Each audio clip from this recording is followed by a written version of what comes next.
All right. The Goal Project by Alex Clayton. After reading The Goal, I found it to be, to quote, a wise human soul, very logical. What I liked about the book was how it told you both to identify a problem and find a solution. And in the process of ongoing improvement, this would be step one and step two, identify the bottlenecks, exploit those bottlenecks. Like how Alex and his team figured out, which inventory parts were created by bottleneck and which were not created by bottleneck. So they decided to prioritize bottleneck parts to get through them quicker. However, don't assume the solution is permanent, as seen in step three, step four, and step five. If you reevaluate the system constantly, once they had the bottleneck under control, a new one popped up. Then they had to, so they brought in other machines. They changed up priority. They changed how the shift was done, which once again, you evaluate it. And then if the bottleneck has been broken, you go back to the beginning and find the new bottleneck. So once again, I enjoy the constant improvement. You turn a problem into a benefit. Now you know what you're realistically capable of doing and where you can start troubleshooting. Key lessons to take away: finding your limits, figuring out ways to improve them, and remaining vigilant, as shown when they had to keep working on bottlenecks that just didn't go away. It is important to focus on work that result in sales revenue, not just operate the machines for productivity, but make sure they're actually a goal, as they were doing in the beginning, where they were more concerned about productivity and efficiency than creating throughput that would actually make money. And then never assume your action will permanently fix the problem. These guidelines apply to me in my life because back inventory and having a large amount is something I dealt with in my old job, as well as the idea of, having inventory for inventory's sake. Which on technicians asking, why didn't we have these obscure parts in stock? Well, because we're not generating revenue from them. And another thing is the throughput related to sales versus service. A new boat sale generates more money and should be prioritized over other issues if need be, rather than, hoarding parts for sale because people buy them, or holding for retail or for service work. Currently, I work at Wonderland Marine. It is the largest Yamaha boat dealer in the states or the country slash country. The main brands are Yamaha jet boats, wave runners, and pontoons and other boats with Yamaha outboard motors. Now, in the marine industry, there's different throughput processes based on the season and which department you're in. I used to work as a parts attendant slash parts manager at a previous boat dealership until it went bankrupt. So we're going to look at inventory management for Wonderland Marine. Vital supplies differ in the spring and the fall. In the spring, batteries, spark plugs, prep kits, like safety stuff, are vital because it's important to get recently sold and storage boats back on the water where you can get your money. In the fall, vital supplies are oil, oil filters, gear lube, shrink wrap plastic, and antifreeze. It's important for selling yearly maintenance on the boat, winter protection, and storage to generate revenue. In general, vital supplies would be fuel for the tractors because if you can't get your boats into bays or staging area, you become less efficient. The management system and processes. It uses wind boats, which tracks the quantity of items in the system. Inventory count is done by hand and altered and can be altered by the parts manager. At the smaller Waterford and Pickney stores, rather than the main Howell location, stock is delivered to the stores by pickup truck and takes up to a day to get delivered if in stock at Howell. Inventory is large at Howell because it allows it to hedge for most jobs on boats and allows variability of jobs to be completed sooner.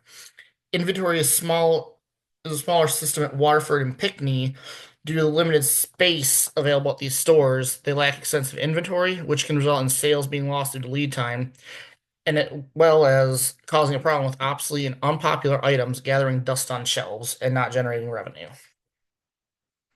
Some inventory concepts are the ordering quantity. Wonderland's parts manager Keith orders from our vendors both bulk and special orders, i.e., oil will be a bulk order and he'll get like 50 drums for the season. Flooring for, say, a Yamaha 195, the squishy stuff on boats, that is a special order. For safety stock, he practices min and max. Min would be the safety stock. For example, oil's min is 50% of its current stock. At that point, he will place another order. Inventory related costs would be since the since all these parts are stored on site at a building that has been paid off, the mortgage has been paid off, inventory is done in-house, so it saves money there rather than having a dedicated storage unit or hiring outside teams. There's over 1 million estimated in parts located at Howell. Other expenses include property taxes as well as internal costs like employee labor to stock count the parts as well as vehicle maintenance. The housing cost per unit is unknown at this time. The value of inventory is estimated to be at $1 million. However, other needed information would be property taxes, employee salaries, depreciation, insurance, which are all private information for Wonderland Marine and not accessible to me and the general public, even though I work there. But yeah. So the current system is fine for a mom and pop owned business despite its size. More in-depth examination of Waterford and Pinckney to make sure their inventory is items that will sell and to find a way to remove and depreciate the obsolete items. In Southeast Michigan, the recreational marine industry goes from its trade shows in the winter at Cobo/Huntington Hall, whichever you want to call it, which is our Super Bowl, to a mad frenzy to get boats out to customers in the spring. Yes, COVID was not very fun the year of the lockdowns, since it happened in April. We will examine the throughput process of one of Wonderland's most vital service operations, spring preps, which is where the boat is made ready to hold out storage and made ready to go back on the water. We will examine in a perfect environment where customers only want spring prep and only looking at jet boats, jet skis, and outboards. Wonderland's main products determine how many boats could be delivered to customers in the spring. So the spring prep process map begins with staging. Every week, there's 180 boats that need to be looked at. They're pulled out of storage and staged in lots. Calls are made beforehand to let our service department know to pull these boats. Moving the boat takes about 15 minutes to go from the staging area to the technician's bay. Afterwards, spring prep for a jet boat will take about 1.4 hours, while spring prep for a personal watercraft, a jet ski, the proper name for a jet ski, or an outboat, will take 1.1 hours. Afterwards, the boat will be removed from the technician's bay and delivered to a staging area. Delivery is set aside in 3-hour blocks, or a customer can choose to pick it up. There are two different bottlenecks we can see here. Delivery is the most if it is being delivered is the most obvious, a 3-hour bottleneck. Spring prep is the bottleneck when a customer picks up an average of about 1.2 hours, adding all of them together.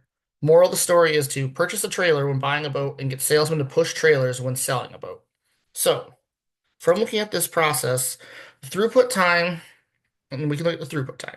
Cycle time for a jet boat is it takes about 294 minutes or 4.9 hours total to go through the whole process from being pulled from its area in the staging lot to going home to its owner. For an outboard and a personal watercraft is 4.6 hours or 276 minutes. So per week, a tech can either complete 8.6 jet boats or 8.69 outboards or personal watercrafts. So due to what we're working with for boats, that is 8 a week. So there are 20 technicians currently employed at Wonderland Marine. A jet boat is a jet boat. If they just focus on jet boats, it would take them 163. It would be 163 a week, 0.2 a week. Outboards would be 173.8 a week, and same for personal watercraft, 173.8 per week. There are currently 10 trucks at Wonderland and 8 drivers. So there is a potential of 24 deliveries a day, 120 deliveries a week. However, only 18 deliveries are allowed a day for a total of 90 a week. Of the 10 trucks and 8 drivers, only 7 are used for deliveries. The rest serve as yard trucks for moving boats between stores or hauling parts or garbage. Demand starts at about estimated about 150 calls the first week of April, but it will as the weather breaks and it becomes nice and warm, but it will go down over time as most people will put in their call and schedule their delivery. So it goes down. After Memorial Day, which is the big start to the summer season, it'll be about 20 to 30 a day. Other complaints, so there are some complaints. Overall, things will go wrong. There'll be miscommunications. There's three stores, miscommunications will happen, and the wrong jobs will be done. There'll be back orders, general mayhem. Other work to be done, and then one of the things is that this was done in a perfect environment. There's other work to be done besides spring prep on boats, cleaning them, warranty work that they couldn't get the part in time, work not completed because it was put in storage, back orders, waiting on parts, etc., etc. So the previous calculations were set up to be a perfect environment. So customers allege that work had not been done or is not up to standards or the boat is not working, which requires us to take the boat back and redo the work in order to satisfy the customer.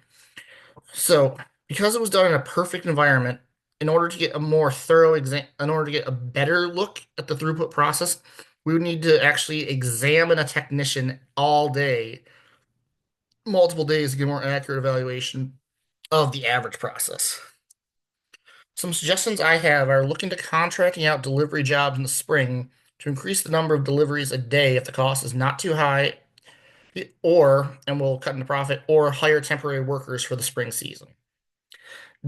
Designate certain technicians to only work on spring preps and other technicians to work on boats with multiple jobs. For example, if you did half the techs working on only spring preps, you'd have about, what was it, either 80 to 90 boats a week that would be ready to go.